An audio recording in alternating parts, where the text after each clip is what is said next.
Check-in po tayo sa NH Hotel. Ayan po, 4 rooms po kami. 7 kami. Ang aking buong pamilya, ang aking brother, sister, pamangkin, at 2 anak. Ayan po nakadilaw ang aking habibi. Enjoy girls, see you later. And dyan po tayo sa room namin, 1255. At ayan na po, welcome. Ayan, okay naman siya, maganda siya, malinis, at mataas ang bed. Kaya ating dadambahin. In 1, 2, and 3. O, ikot-ikot, rolyo, sige. At ayan po ang balcony. Walang beach view.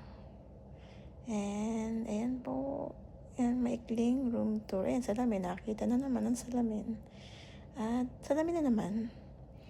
Hindi pa nasawa sa salamin. At ayan, ganda-gandahan sa salamin. First time ko mag-voice over, so bear with me.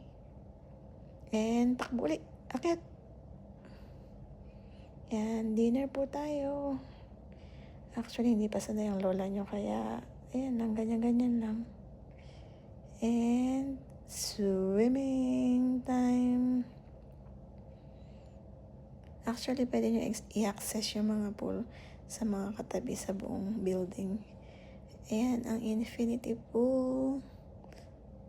At yung dinner, actually, nag-enjoy ako sa bread nila. Super sarap.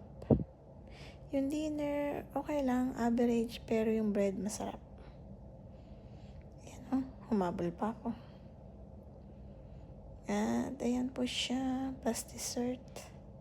Pinagsabay ko na. And inom po tayo. Tigi-tigisa lang.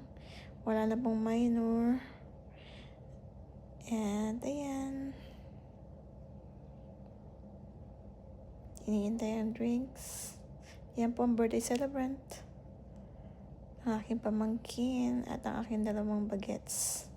And cheese. Then, Aura. Sige, Aura. At Aura pa.